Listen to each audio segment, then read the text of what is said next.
और देखेंगे question number 11 में यहाँ पे जो फलन है वो क्या है।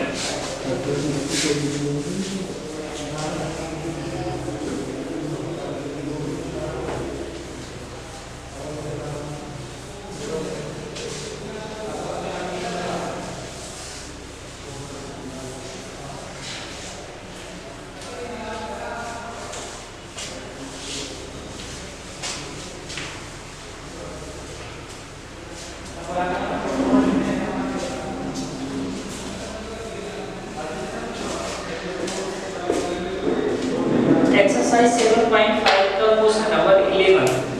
और क्वेश्चन नंबर 11 में हमारे पास जो परिमेय फलन है वो यहाँ पर है कि क्वेश्चन नंबर 11 में परिमेय फलन दे रखा है 5x ओवर x माइनस 1 का 5x over x plus 1 into x square minus 4। अब इस परिमेय फलन का हमें क्या करना है, समाकलन करना है। तो परिमेय फलन है 5x over x plus 1 into x square minus 4। यहाँ पर हमें इस परिमेय फलन का समाकलन ज्ञात करना है, अर्थात sign of integration 5x over x plus 1 into x square minus 4 dx,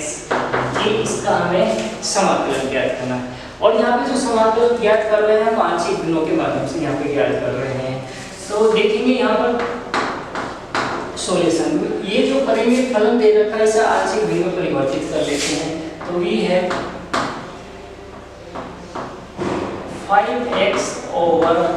x plus 1 into x square minus 4 equals to 5x over x plus 1 into, अब देखिए इसे हम एक आइडेंटिटी होता है a square minus algebraic identity होता है a square minus b square, तो उसे क्या लिख देते हैं a plus b into a minus b लिख देते हैं। तो उस आइडेंटिटी का प्रयोग करते हुए हम यहाँ पे इसे क्या लिखने वाले हैं, x plus 2 into x minus 2, चूंकि हमारे पास क्या होता है a square minus b square equal to a plus b into a minus b होता है, इसलिए x स्क्वायर माइनस 4 को लिखूंगा x स्क्वायर माइनस 4 का स्क्वायर और इसे लिख देंगे x plus 2 into x minus 2। इसका प्रयोग करते हुए हमने यहाँ पे इस वैल्यू को यहाँ पर रखा है और ये प्राप्त हो गया। अब इसी का मैं आंशिक भिन्न रूप यहाँ पे लिखने वाला हूँ, आगे को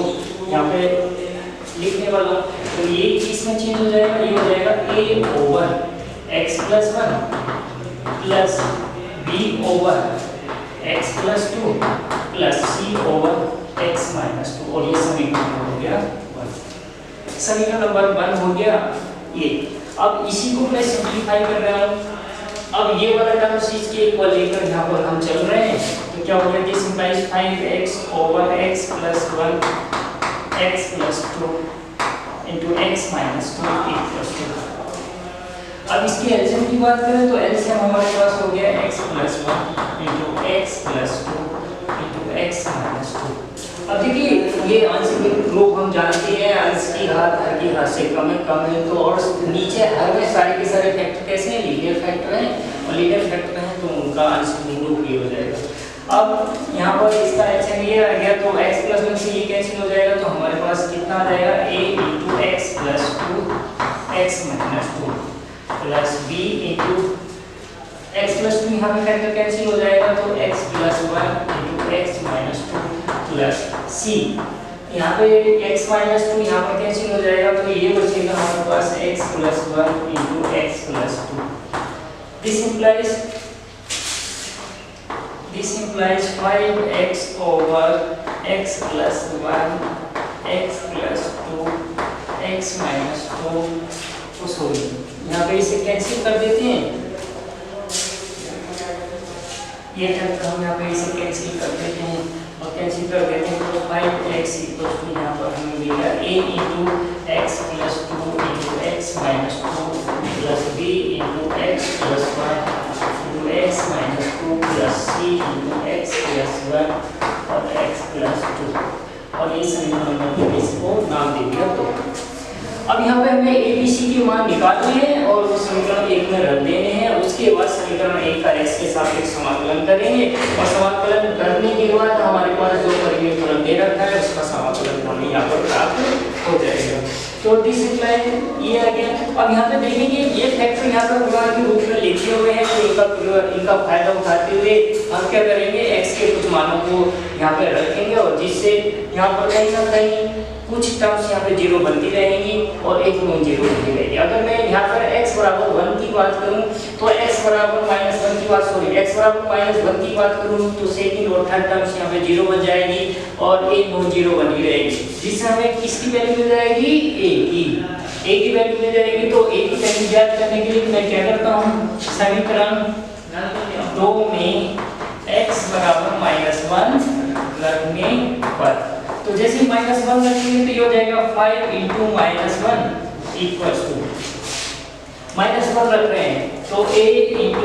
-1 + 2 और ये -1 -2 और प्लस ये टर्म्स हो गया 0 और ये भी टर्म्स हो गया 0। तो लास्ट टू टर्म्स यहाँ पे 0 हो गया। x बराबर -1 रखने पर जैसे x बराबर -1 रखेंगे तो -1 + 1 ये 0 हो जाएगा और ये सबको कंप्लीट को 0 कर देगा। ऐसे ही यहाँ पे ये 0 हो जाएगा। तो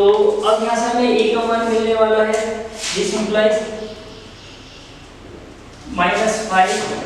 इक्वल्स टू, अब यहाँ पे देखेंगे तो ये -3 और ये +1, ये -3 ये +1 तो ये हो गया -3a और यहाँ से a की बात करें तो a इक्वल्स टू हो गया 5/3। तो यहाँ पे a का तो मान आ गया हमारे पास 5/3। यहाँ से -1 से -1 कैंसिल हो जाएगा या सिंपल, तो a का मान कितना आ गया 5/3, a का मान 5/3 आ गया। अब यहाँ पर x बराबर मैं यहाँ पर रख देता हूँ 2, तो जैसे ही x बराबर यहाँ पर 2 रखूंगा तो ये फर्स्ट और सेकंड टर्म 0 हो जाएगा और ये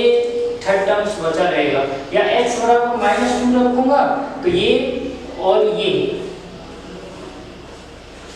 x बराबर -2 रखूंगा तो ये लास्ट टर्म्स और ये फर्स्ट टर्म 0 हो जाएगा, जिससे हमें b का मान मिल जाएगा। यहाँ पे लिखते हैं समीकरण 2 में x बराबर -2 रखने पर तो जैसे ही x बराबर -2 रखेंगे तो देखेंगे यहाँ पे क्या होने वाला है, 5 × -2 और इक्वल्स टू ये टर्म्स हो गया 0 क्योंकि -2 + 2 ये फैक्टर है और यहाँ पे भी यहाँ पे b की वैल्यू नॉन जीरो आएगी। अब तो देखेंगे यहाँ पे कितना हो गया, तो ये हो गया b × -2 +1 -2 प्लस ये वाला टर्म्स भी हो गया 0, इस फैक्टर के चलते ये 0 हो गया। अब यहाँ से जैसे ही सिंपलीफाई करेंगे तो देखेंगे कि हमें क्या मिलने वाला है, ये -10 हो गया जैसे, और ये -10 हो गया। तो यहाँ पे देखेंगे ये -2 -4 हो गया और यहाँ पे -1, तो -4 और -1 की गुणा अगर हम करेंगे तो कितना हो जाएगा, +4। तो b की वैल्यू की बात करें तो b की वैल्यू आ गई हमारे पास -5/2, 2 दूनी 4 2 पंजे 10, 2 यहाँ पे बटे में आ जाएगा तो हमारे पास आ गया -5/2। अब इसी प्रकार हम यहाँ पर क्या ज्ञात करने वाले हैं, नेक्स्ट क्वेश्चन c की वैल्यू ज्ञात करने वाले हैं। तो समीकरण 2 में x बराबर, अब देखिए ये c की वैल्यू ज्ञात करने वाले इन दोनों को 0 बनाना है तो x बराबर 2 रखेंगे तो ये वाला टर्म्स और ये वाला टर्म्स ये 0 हो जाएगा, ये फर्स्ट टर्म सेकंड टर्म दोनों 0 बन जाएगा। किस फैक्टर के चलते, x -2 के चलते, x -2 के चलते ये 0 बन जाएगा x बराबर 2 रखने पर। तो x बराबर 2 रखने तो समीकरण 2 में जैसे ही x बराबर 2 रख रहे हैं तो वहां पे हो गया 5 × 2 इक्वल्स टू, अब ये वाला टर्म 0 ये वाला टर्म 0 तो 0 + 0। अब यहाँ पे देखेंगे तो 2 + 1 + c × 2 + 1 × 2 + 2, 2 + 1 × 2 + 2, ये हो गया 10 और ये हो गया यहाँ पे 2 + 2 4 हो गया और 2 × 3 4 के लिए 1 है c। और c की बात करें तो c की बात करेंगे तो कितना आ जाएगा, यहाँ पे c का मान आ जाएगा हमारे पास 5/6, 5/6 यहाँ पर c का वैल्यू आ गया है। तो ये 10/12 हो जाएगा, 10/12 का मतलब 2 × 10 और 2 × y, तो c का मान आ गया हमारे पास 5/6। तो आप क्या करेंगे, a b c के मान समीकरण 1 में रखने पर a, b और c के मान समीकरण 1 में रखेंगे पर, तो जैसे समीकरण 1 में रखेंगे तो देखेंगे कि हमारे पास ये परिमेय फलक था, उसका आंशिक बिंदु ये था, ये टर्म्स में यहाँ पे लेंगे क्या, तो ये आ जाएगा